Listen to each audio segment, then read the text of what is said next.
Good afternoon, Girl Scout Network. I'm Ava Castleton, Manager of Alum Events at Girl Scouts of the USA, and I am so excited to present to you our Campfire chat hosted by the Girl Scout Network, Women's Work, Female Ambition in a Pandemic, featuring panelist Claudia Chan, founder of the leadership conference S.H.E Summit, and Shoket, next generation expert and former editor-in-chief of 17, in conversation with our moderator, Mary Pharris, Director of Marketing and Communications at Fairygodboss. Please bear with us while we work through some technical difficulties on Claudia's line. Our incredible speakers will be discussing what can be done to prevent long-term setbacks in gender equality as a result of COVID-19. I'm thrilled to introduce you today's moderator, Mary Pharris, who works to improve the workplace for women every day at Fairygodboss. Mary will be taking us on this journey over the next hour, and I'll be sharing your questions with her. So don't be afraid to type them in the question box. And don't forget to tag social post with hashtag Campfire Chats and @Girl Scout. At the end of the broadcast, you'll have the opportunity to support Girl Scouts with cookie cares. Thank you so much for joining us, everyone. Mary, the mic is all yours. Thank you so much. I am so excited to be here with the Girl Scouts Network today and to talk with Anne and Claudia, just two incredible women who are going to share amazing words of wisdom with us on how we can keep gender equality at the forefront and maintain our career ambitions during this uncertain time. So I know we are waiting for Claudia as she navigates some technical difficulties. So before we dive into the conversation, Anne, I want to turn it over to you to introduce yourself today. Hello, thank you, Mary, and thank you to the Girl Scouts for having me here. I am a massive fan of the Girl Scouts and I think I should start there before I say who I am and what I do. I want to start by saying that I am a longtime fan of the Girl Scouts. I was a brownie growing up in Littleton, Colorado. I have been trying to launch a Daisy group here in Gramercy, New York City. And I've had this long, amazing relationship with the Girl Scouts. So thank you, first of all, to the Girl Scouts for hosting this conversation. I am Shoket. I am the author of a book called The Big Life, which is a guide for women about ambition and work and success and the way the rules of the game are changing and how to get everything you want out of life. I'm also the former editor-in-chief of 17 magazine. I was looking through some old covers the other day. I did Taylor Swift's first cover, Rihanna's first cover. I found some Miley Cyrus shots from when she had sort of long mermaidy hair. So in any case, it doesn't feel like it was that long ago, but it was such an honor to run such an iconic brand and to the work that I do now is for the generation that grew up with me into the next stage of their lives as they build careers and families. So this conversation couldn't be more urgent.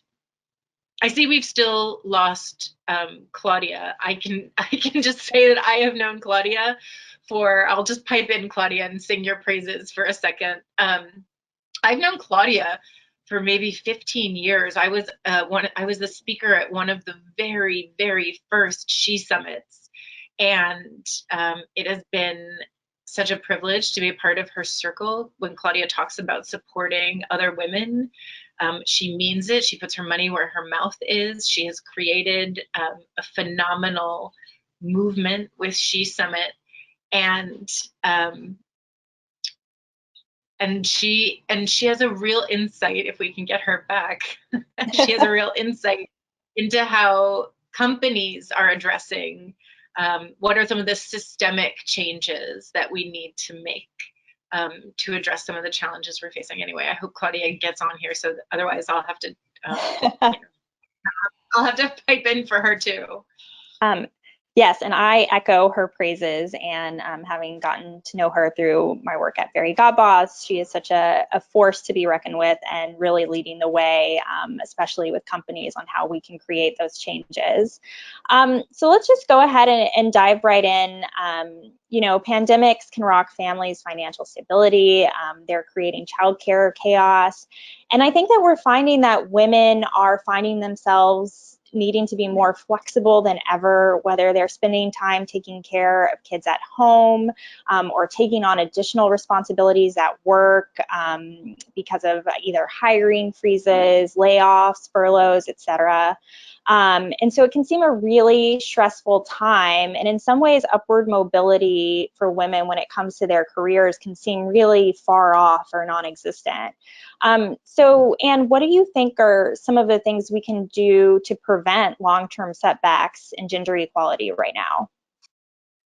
I mean, that's like the biggest question, right? Like you're asking me the hardest question right off the bat. But, and it wasn't clear, I don't think, at the beginning of this work from home movement, how tremendously impacted women would be. I think at first we thought, great, it'll be flexibility and freedom from the office, all the things that we've been wanting in the world. Oh, we found Claudia, maybe. Anyway, I'll just keep going till her video sorts out. And so it wasn't until schools started sending kids home, and we started having school from home and work from home and partners who are working from home. And so suddenly life and work were all piled on top of each other. And those stories that we all read about the ways in which women were doing double, or as Sheryl Sandberg said today, double duty, right? Not only were we managing our families and potentially teaching our children, which seems ridiculous because there are experts at teaching and I'm not one of them, and also trying to maintain our jobs and our sanity at this time. And the thing that I keep thinking as we're talking about this, you asked me a very direct question of like, what are the things we can do to keep gender equality from eroding at this time? And as hard as it sounds, we have to keep some barriers and some boundaries up between work and life to separate out, to have those really hard conversations with our partners about who does what and when they do them, so you don't end up arguing about whose turn it is to empty the dishwasher for the third time that day. My goodness, these are not conversations that you would normally have with your partner when everybody's working from home during the day and working away from home during the day. So you need to have those really hard conversations with your partner so that the home life the rules are clear and the guidelines are clear. And you need to have those tough conversations with your bosses and say, look, this is really hard. You're expecting me to work now, expecting my hours to go from 7 o'clock in the morning until 10 o'clock at night. And then you email me just before midnight and expect a response, or there's some kind of a culture that expects a response. And there need to be those, if your boss isn't having those conversations with you, you need to have those conversations that make it clear that you are a human being with a life outside of the office. I have to put outside in quotes because the office and life are all piled on top of each other. But it's really about setting some boundaries and trying to keep some separation between the two. I mean, the fact is, I actually think that transparency, the way that we've all been forced to have, is good for us, right? The idea that, I mean, frankly, when I was coming up in the publishing business, you didn't talk about your kids. We were like hard charging and on top of it all and stiletto wearing and all of those things that feel relics of another age. And we didn't talk about our kids during meetings. It felt soft. It felt like you were gonna get mommy tracked. And so I actually think that this level of transparency where work has come into your home is good for us and will be good for us in the end, right? To acknowledge everybody has a family, everybody has a life, everybody has pulls on their time that are away from the office, whether it's your kids or you're helping take care of your family, of your mother, of whoever. We all have a life outside of the office, and it's good for the office to see that. Absolutely. And I love what you're saying about setting boundaries. And because I think particularly now when home is the office, it can be very easy, to your point, of start working at 7 and just not get up and leave until 10 p.m. because you air quotes have nowhere to go. But I think it's important of having those conversations with your boss, and also with yourself about setting your own boundaries and knowing what's going to be good for your mental health so you can keep up productivity and your commitment to your job. And transparency, absolutely the way to do it, and have those candid conversations. And it brings up a good point. Women have been told for decades to just really go for it for their careers, and this situation is really presenting something unprecedented. So do we think it's inevitable that female ambition will have to take a seat back during this pandemic, and or does lean in have meaning anymore? What are your thoughts on that? So you saw that story, that 15% of women have said that they are considering not going back to work or leaving their jobs. Yep. Now in the face of work from home in this pandemic. And the first sort of gut reaction is, oh my gosh, what's going to happen to equality, right? As you said. But that number, I don't think reflects a lack of ambition. I think it reflects a reality that it's cripplingly hard to navigate work and home life in the middle of a pandemic when stress is so high. We were just talking before this conversation about fear-based decision making. Mm-hmm. And to me, that in a lot of ways, that 15% number is so fear-based. You don't know what's going to happen to your job, to your family, to your partner's job, and you don't know. You just don't know, right? We don't know. Right. We do not know. We do not have answers. And anybody who pretends to say they have answers is incorrect. There are no answers. And so, but it is not about ambition. To me, when we think about the big picture of ambition, it's about wanting what you want and feeling like you deserve it, right? It's not this old idea of calculated, cold-hearted, ladder climbing, backstabbing competition, right?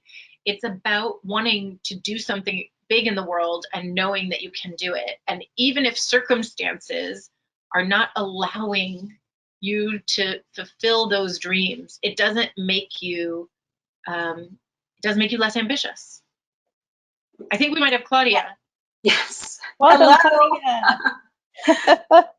So the great thing about COVID-19, and I've been saying this in all of my online events, is that it just creates space for authenticity, and just that if my 3-year-old runs in right now and cries, like, that's okay, and showing up and leading as our whole selves and fully who we are. So anyway, yes, my Wi-Fi went down, and now I'm on another computer in the house. So hopefully this works.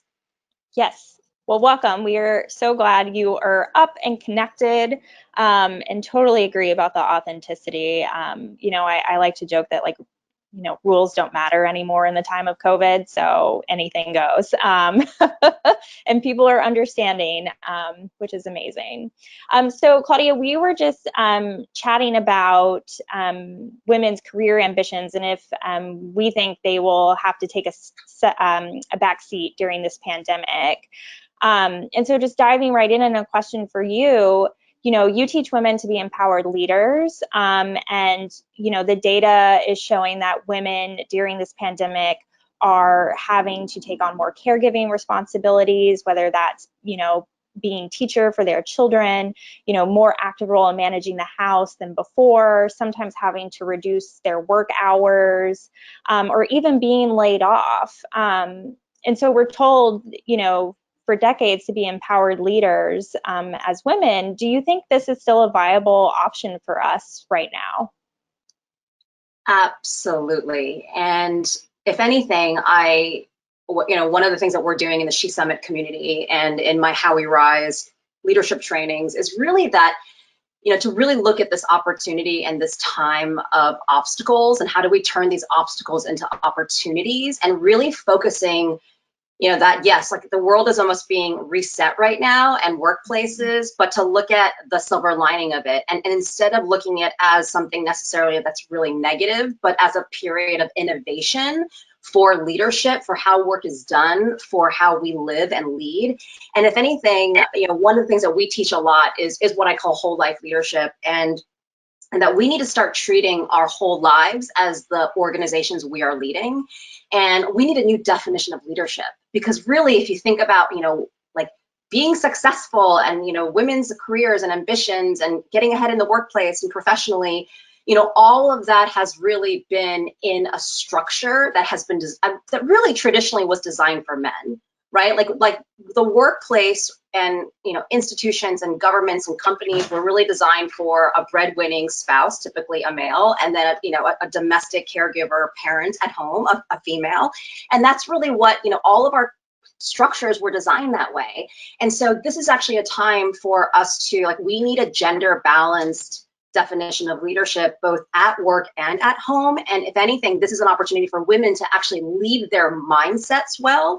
And if anything, reframe and see this as an opportunity to actually say, no, you know what, I've been through a lot before. I can lead myself through this. And the first step there is make sure your mindset is in the right place and it's in a positive mindset and a productive mindset. And the second thing is what do I need to now sort of recalibrate and recalculate? So number one, at home, let's actually what are my resources and how do we restructure, who's managing what, right? Because we also need a synergy of the sexes at home. We need a synergy of roles, and whether if you are a single parent or whether or not you have a spouse, with child, with not. So there's looking at the end of the day, it's really how do you lead your everyday now in a way that aligns with what will set you up to succeed. Yeah, I love that. And for both of you, in a post-COVID world, what do you both think leadership will look like at companies, specifically for female leaders? It's interesting.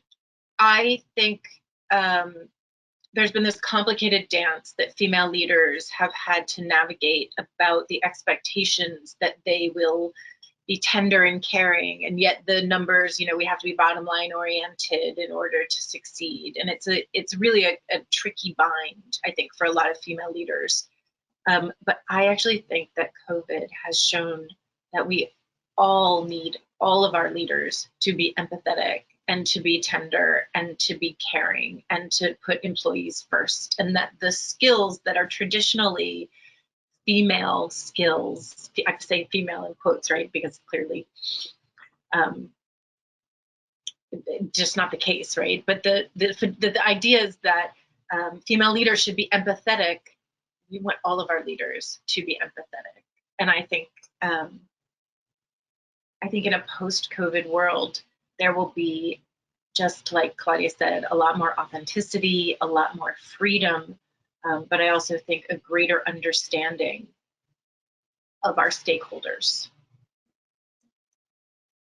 Yeah, I mean, the future of workplace, I love what you said, Anne, and what I'm seeing in, because we work and support a lot of, HR leaders and diversity and inclusion leaders, as you do at Fairygodboss, Mary, is that, the future of the corporate workplace is really unpredictable right now. And yes, layoffs are happening, but also, many people might not come back to work. We see the research. And so I think lives are just being upended, and especially some of those folks and I live in a suburb outside of Manhattan, those parents that have been commuting, or those workers that have been commuting, for a decade and not seeing their family. And I think the reality of what matters is really in people's minds. And yeah, a lot of folks are, might not go back. So I think from an employer and leadership standpoint in organizations is, if anything right now, talent retention and talent engagement is so important, and it's something you actually need to double down on, because, and as Anne just said, we just forget that people matter the most. Nothing matters more in life than people and human beings. And so, yes, starting from a place of, empathy and really understanding, creating that more authentic workplace, a more human workplace, and reimagining the workplace. This is the time, that is the opportunity that comes out of this obstacle of COVID-19. And so if anything, it's going to accelerate, the progress for gender equality, diversity, inclusion, social good. And the smart organizations, the smart leaders will be bold and actually be innovative. And again, there's more room for mistakes now. There's more room to test things, but to be as authentic as possible, to unleash and support your talent working remotely, and really doubling down on talent engagement and retention and learning and development and opportunities like this is so important. Yeah, absolutely. And I think we're seeing more and more employers are starting to realize, remote working is not that bad. It isn't as scary as I thought it would be. So I think we're having similar conversations at Fairygodboss, Claudia, about what this will look like for companies in a post-COVID world. And I'm with both of you, and hopefully that they are more empathetic and flexible and authentic and really supportive of their workforce.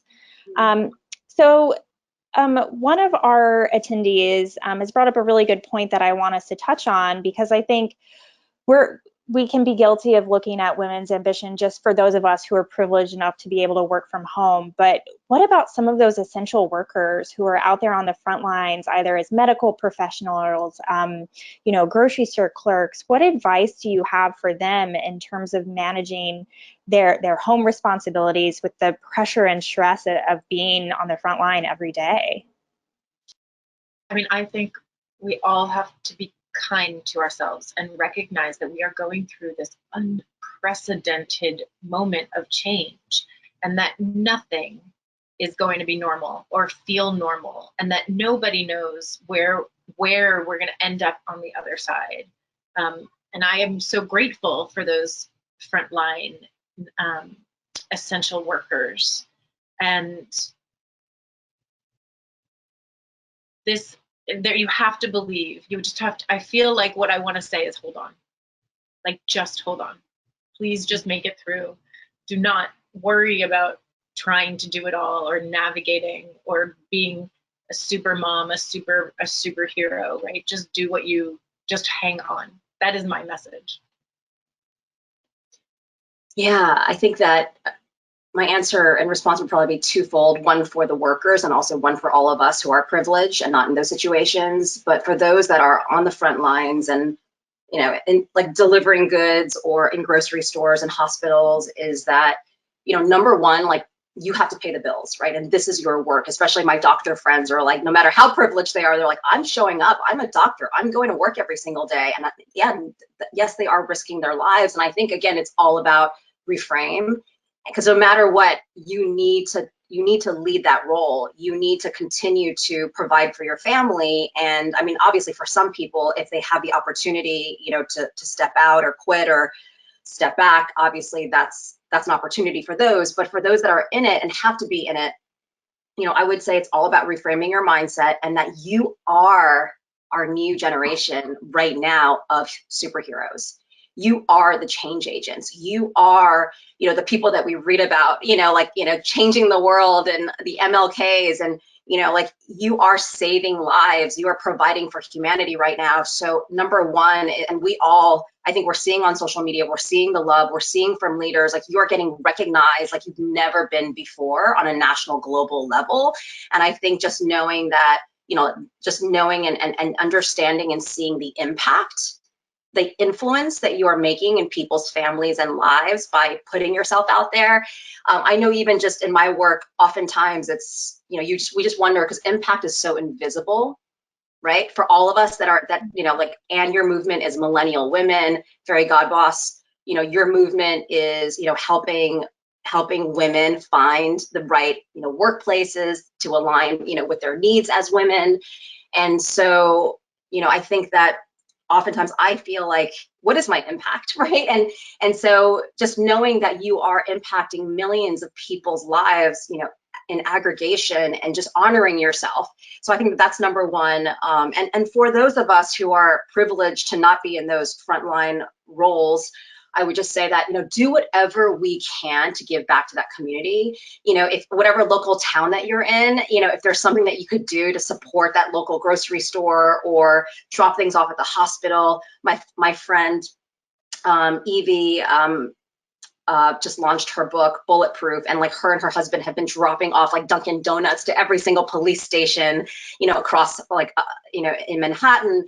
And you know, so there's things that we can do. And if you work for a corporation, I was just speaking to the head of diversity at KPMG yesterday. We were just talking about the disparate communities, and like also, you know, the other dimensions of diversity, whether it's like Asian Americans right now and the racism that they're feeling, or, you know, or just like, again, the frontline workers who are being impacted. So whatever your company, if your company can, together you can volunteer and come up with some sort of initiative to support these local individuals. So this is an opportunity for all of us. Again, the more we focus on the positive, the more we can be productive and focus on the light at the end of the tunnel. Absolutely. I just want to chime in. There was something that Claudia said that really connected with me, in that this moment has made everybody re-examine what's meaningful to them, and that a lot of people, essential workers, those of us who are privileged to work from home, everybody is taking a moment to sort of reevaluate what matters most. And I think, one, that's an incredibly important conversation to have with yourself, is what I'm doing meaningful? Am I having, just like you said, Claudia, an impact? Where am I having an impact? But I would love to see a way for companies to really hear that feedback. And maybe not now, exactly this moment when everybody's feeling in crisis, but that the idea that our work is meaningful to us and needs to be, there is no separation between work and life, even after this pandemic. And so how can we create workplaces that feel as meaningful as we need them to? Absolutely.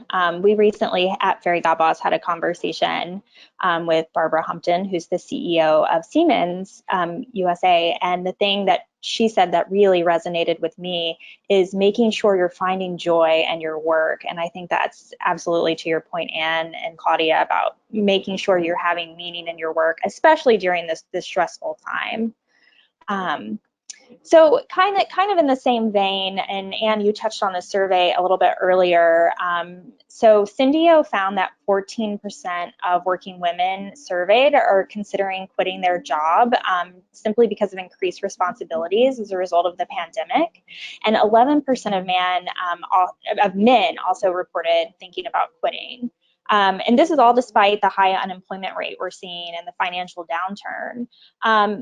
And you've both kind of alluded to this in terms of having transparent communications, but what would y'all say to those employers who have employees who are really feeling the squeeze of this right now and just simply don't feel like they can manage their careers right now? My message to the women who are thinking about leaving their jobs, and to the men, frankly, this does not, and this is a piece of advice I've given a lot of times, it doesn't feel like the right time to leave a job. I feel like I'm sitting here watching the numbers of unemployment like skyrocket. And it feels like we don't even know what to brace for coming next. So I think that for everybody who is looking for a plan B, that we should try to make plan A work as well as we can. But that you're right, that requires companies to listen about what are the pressures that their employees are under, and what if you are working on talent retention, you want to retain that talent. It's expensive to have to try and find and build a new team. Yeah. So I think that I love what Anne said and agree. But I also just wanted to share, because I have been talking to a lot of girlfriends in different levels, and one of them was actually recently head of philanthropy, and interim chief people officer at a really big real estate company.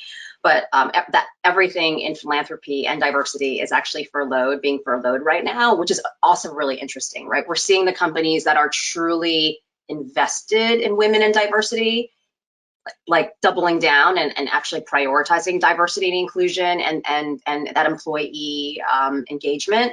But for those that are less invested, it is being furloughed. It is being, like people are being let go or furloughed. So that's one thing that I'm seeing, in my community. I think that it really, my answer to this question is very individual. So it really just depends on, your history with your job, right? One friend literally took on this huge role where, major leadership position, dream job in many ways, got paid extremely well, but at the same time, was not seeing their family, working 90 hours a week. And it just literally, I think that she was just going to break. And so in a way, she feels really grateful for this time out right now. And so, and I think for some others who are, might have health issues or might have, stuff happening with their kids or aging parents or, depending on your situation, depending on also, do you have some breathing room, right? Because at the end of the day, if you collapse, right? If like you have to stay healthy, like your mental health, your physical health is so important and they're so connected. And I know I've been through seasons of life where I feel like I just can't do this anymore. Like this is not sustainable. Like this is not what I want my life to be about. Like my life is, I want to be happy, right? Like I think we've all probably been through that in our lives, whether we're, like towards like the tail end of leaving a company that we used to work for, or maybe it was running a business or, what have you. So I think that transitions are okay. And, you've also got to sort of like, you can only control so much. And then I think the other piece is you've also got to surrender to the universe. And so, so I think that it really depends on your situation. I think that if you're in an environment where you feel like you can't breathe and you're literally going to break down and you just need a time out, I think that then some courageous conversation, with your family and just, with your financial advisor, whoever it is, needs to happen. And then I think, or, if you are in a situation where you do have the resources, you're physically and mentally like, it's something that you can manage and sort out. Like, like you have to trust your instinct and your gut and how you does your soul feel like it's dying, and you're just about to collapse? Or are you like, no, I got this. Like, I'm going to get through this. I'm going to have a conversation with my leader, with my manager. So I think it's very, personal. And so depending on the person's situation, but nobody knows more than yourself. But I will say to those folks who are really at the sort of edge of, it's like, this is just not worth your life. And sometimes when we over control, like it just gets worse, right? And sometimes it's when we surrender, when we can actually, and often I say that in my How We Rise leadership trainings, I talk about a life mountain analogy and how, like our whole goal is really to achieve our whole life purpose, which is, what serves ourselves, our family, our communities, what personally matters, but also like what's our impact externally. And that even when we feel like we're failing and you feel like everything is falling apart, if you learn and grow from it, you're actually still rising. So every season of life happens for you. So even if you do resign, even if you do leave, even if it is messy and it is chaotic and you think it's all going to fall apart, see it as something that is for you, and something bigger and better is going to come out at the other end. I mean, actually, I just want to jump back in and say that idea that out of this tremendous crisis feels like opportunity.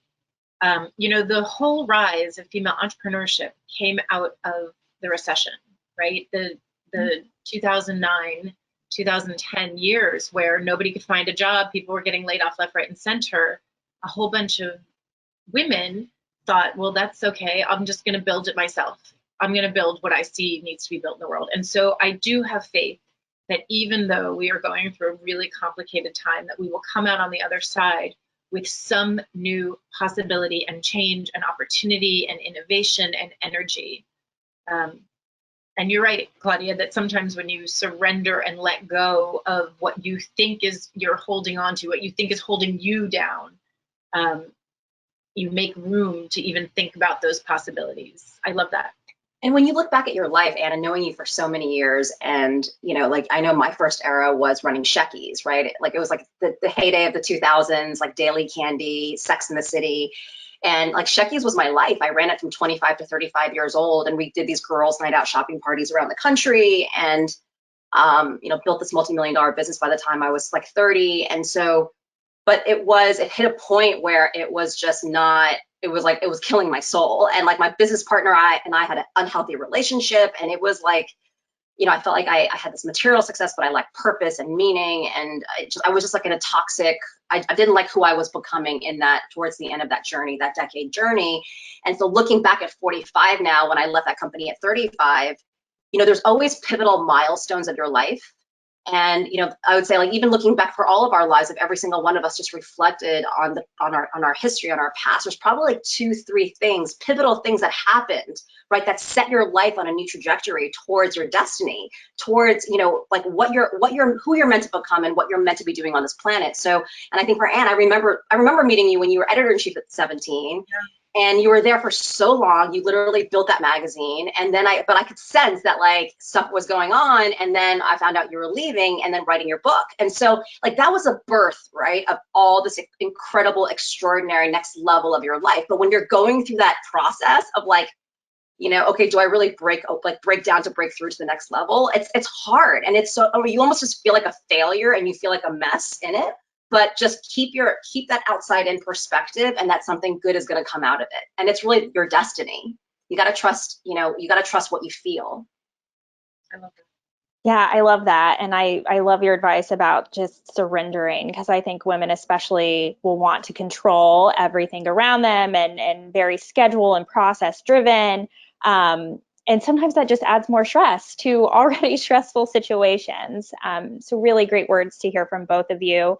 And kind of just going back to, having those conversations with employers, a member of our audience would like to know if y'all have any thoughts on how to tactfully communicate your boundaries and priorities to your boss if you are feeling stressed, or knowing that you have a small child at home and maybe you have to you have bedtime or nap time or whatever it is. How can you have those conversations transparently but also tactfully?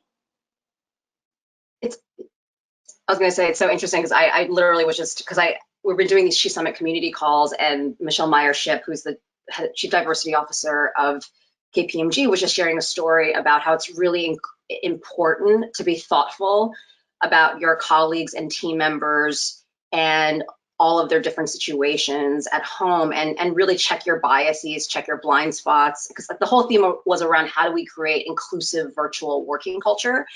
And so one of the things she talked about was, and we were talking about role modeling certain things as leaders, but one of her leaders had asked her to be on call at 7 p.m. And she literally wrote back and said, "I'm sorry, but this is the time that I'm cooking dinner tonight, and I'm with my family at that time."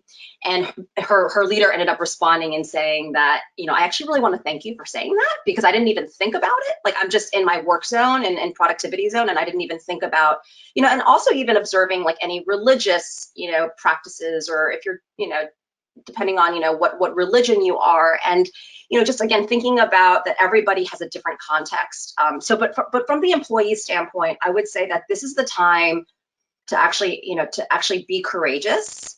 And I think that coronavirus and all of us working remotely, and companies also caring about productivity and caring about that retention, is to, whether it's an email, whether it's on your next call, like, just have the conversation, and as graceful of a way as possible, but just like, this is my situation right now at home. Like, my husband's a doctor and he's out of the household. I have no help. Like, everybody's in a different situation. And so, or again, with or without children, but really just sharing, this is what's going to set me up to thrive. Like, I will do my best for my work, and these are my priority projects right now, and I will give it my best. I will work from 9 to 12 a.m. like tonight, but like, these are the windows, this is my schedule, and to create those boundaries and have that proactive conversation, because this is the time to do it. And if you are a manager, if anything, you're modeling it, right? If you're a manager or a leader, it's actually more important for those that are more senior to role model that behavior, and to even say publicly, or to make public announcements that, so that they can actually set that culture, if that makes sense. And that's exactly what I was going to say, is that instead of making it so incumbent on the employee, this is a message for employers. If you are a manager of people, it is your responsibility to step up and to understand the outside pressures that your team is under and to make it feel inclusive. The other thing, though, just because we're talking about equality here, the fear that I have is that there will be very subtle ways in which women are counted out. To say, oh, well, don't invite Anne to that meeting. I know she's busy at home. And so it's incumbent on managers to make sure to check your biases, as Claudia said, to make sure that you're being as inclusive as possible. But this is a case where I actually think that women should step up and say, think of me for that project. I want to be at that meeting. Make sure that you are included, right? During hours that make sense, right? That aren't infringing on your family time, if you have family, personal time. But I would hate for work from home to be an excuse to slide into discriminatory behavior. That's a good point. That is a really good point. And I think some of the things that even working virtually, raising your hand if you have the capacity and interest and desire you should always do it, regardless of whether we're working virtually or not. And I think, having those candid conversations with your boss. One tip that someone gave me, I don't know if anyone will find it helpful, is actually blocking on your calendar either when you can or cannot work if you are struggling with some of those work-life issues right now, and just letting your team members know, letting your boss know, so that everyone knows this is when I'm available, this is when I'm not, it's on my calendar, I want to be active and a part of everything. So let's switch gears a little bit. So at Fairygodboss, we hear from millions of women, and we know that despite the pandemic, many women are looking for advice and resources on how they can find a new job, negotiate a raise, or ask for a promotion, in addition to those who are actively searching for jobs due to layoffs or furloughs. And we also know that we've kind of touched on this throughout the conversation, that flexibility leads to higher job satisfaction among women. So with that in mind, Anne, I'd love to know, what advice do you have for women out there who not only want a new job, but are actively looking to propel their career forward during this uncertain time? The one and only thing that has been my go-to move for job searching, for career changing, for pivoting, for holding my hand through these complicated times is my tribe and my community. And this is not a time to retreat from that. And as much as you can't, we're not going to the cocktail hours and we're not drinking wine and passing around our business cards. It's a time to deepen the relationships with the people around you who matter in your career and in your personal life. And frankly, because the two go together, all bets are off. But my advice is to keep your networks close. Use 5-minute check-ins. Hey, let's hop on a Zoom and say hi to each other. I have a regular Friday night happy hour with a group of women who are friends and colleagues, and we sort of spend the first half an hour talking about work and how can we help each other, and then we spend the next half an hour kind of relaxing and just having a Friday night cocktail.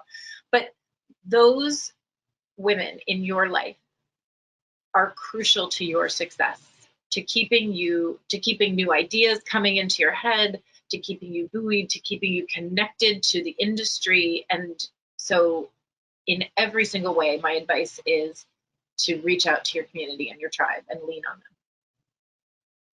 Yeah, I love that. So Claudia, you mentioned earlier your idea of whole life leadership. And so for those women who are job searching right now, what's your advice to them in finding the right job or companies that really encompass that whole life leadership, especially now when work and life, as we're all discussing, is more integrated than ever before? Yeah, so this is, and you're referring to women who are seeking new jobs, right? Not the ones that are currently in the workforce. Yeah. I would say that this is where Fairygodboss is like the perfect resource, right? Because you literally are the resource where women can go and research, what are the benefits, what is the culture, of this organization is, and, what are reviews of what other employees have said.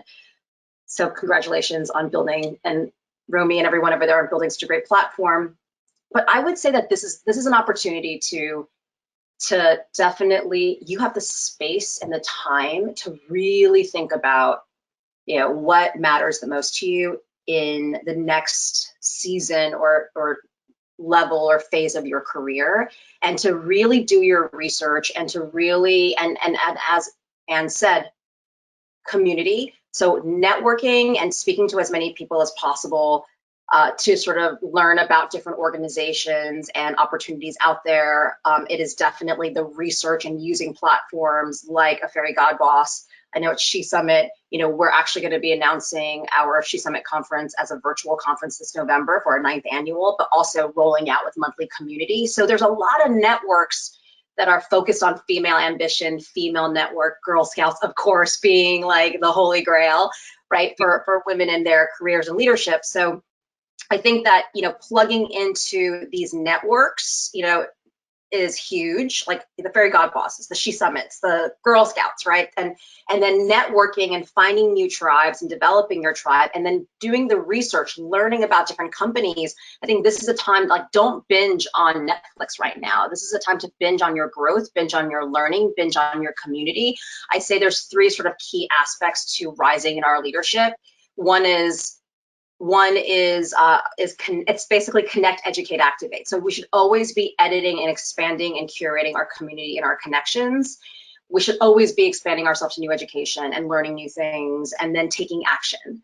And as far as whole life leadership, this is where I just want every single female and male and person on the planet to basically know that, we need to lead our whole lives, and we need to look at everything that matters. And whether or not you're in your 20s, 30s, 40s, 50s, however old you are listening to this event, I've seen so many people like double down and have a work-centric life, and then their marriage falls apart, or they never end up settling down, and or they had, they weren't able to start a family, or I've seen, people focus on something else and their finances fall apart, right? And so, what are the departments that make up your life? For me, it is my health, my mental, physical health. That's like my #1 life department. My #2 life department is actually my marriage. I teach this in my trainings because that's my partner in my whole life. And what happens in our work and our careers and what happens with our kids, like really relies on how good him and I are. And so my 3rd life department is being a mom, it's chief mom officer, chief parent officer, and so, or co-parent officer.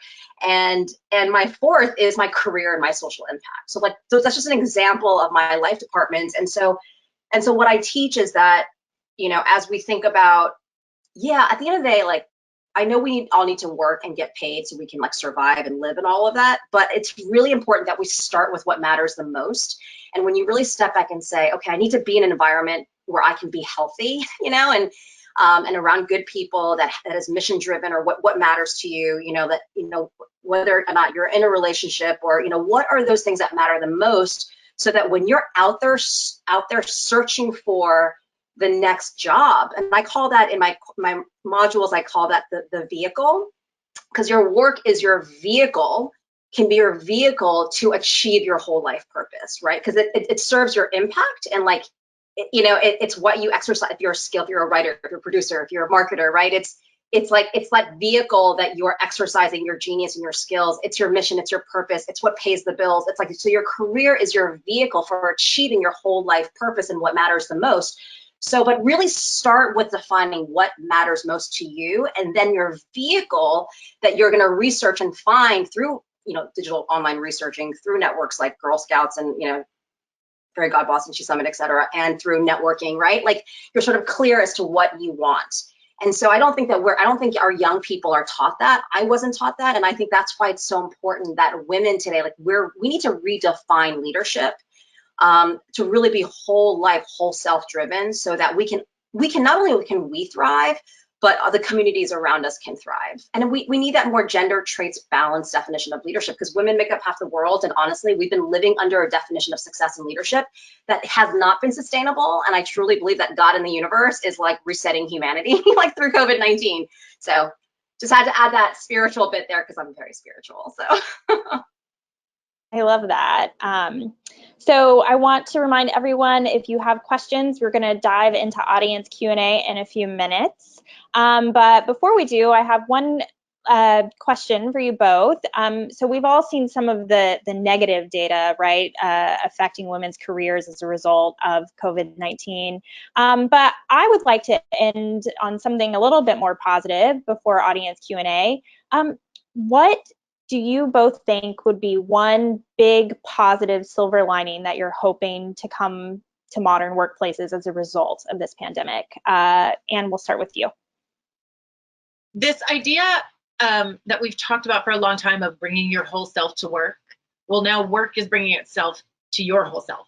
And I really think that we will come out on the other side of this with a greater respect for each other and our lives outside of work. And the greater sense of transparency and authenticity and freedom from the office are the things that, I mean, frankly, you know that as Claudia very nicely said, I am a millennial cheerleader. And these are the things that millennials have been leading. And as this pandemic has allowed the next generation to step into their power and to set up power structures that work for them.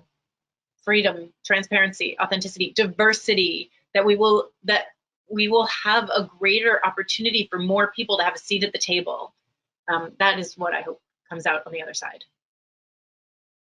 Yeah, I agree. And I think it's, to add to that, it's basically the flexibility movement. Like when we think about just flexibility, I would say the women's movement is not just one movement, it's a macro movement of thousands of issues. So what are you tackling? Pay parity, women of color, like, what's your dimension of diversity that, what's your specific movement? I know, Anne, you support millennials and so I think the flexibility movement, I think that is here to stay. I think if anything, COVID-19 has accelerated that. And we are, if anything, like every organization and every person, and we're talking about corporate infrastructures, right? We're not talking necessarily about like those frontline essential workers. But I think the corporate workplace and the future of the workplace is going to have to be forced to now create new work from home virtual cultures.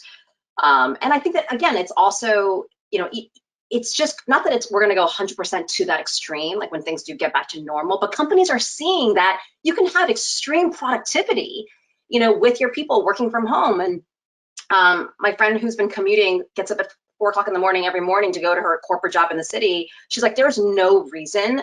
I actually deliver my work better because I'm saving those 2 hours of commute in the morning and at night. And so, obviously in-person collaboration is so important too, but this is really going to shift the paradigm and accelerate and make flexible working, and also hiring, like returnship, right? Getting women back to work who did step back. I think that that's going to impact that movement as well. So it's really, really exciting. And I think that the other really positive thing, again, is for every single female, it's in a company right now, like this is an opportunity for you to actually voice more and to actually co-create. Like inclusion should be a process of co-creation. And so, that bottom up employee to leader top down, like your employers need to hear from you in order to shift culture. And I think having the courage to say, and especially the millennials, right? Like, but saying and sharing no matter what level you're at with your manager, with your teams, with HR,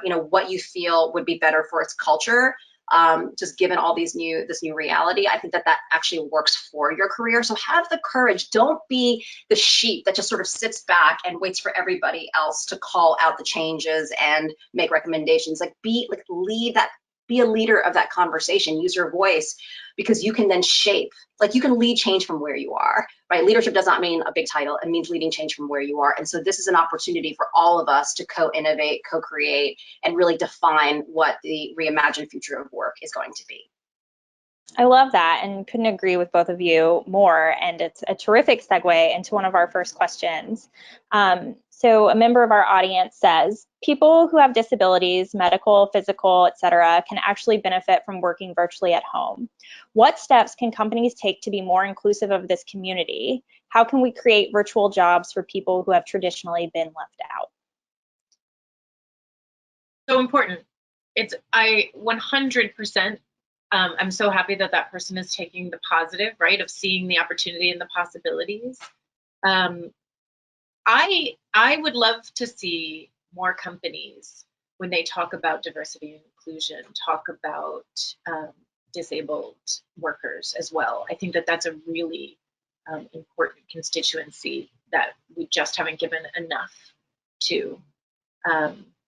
Are there companies, Claudia, that you work with that you know are really focused on making that part of? I mean, it's interesting because I think also too, like I know like it's often an ERG, an employment resource group inside organizations, and often it's like, I know at ESPN they call it ESPN enabled, and one of their male leaders actually, because I've done some work with their leaders there, is like both of his children have some disability, and so he was actually part of the founding committee that kicked off that employee initiative.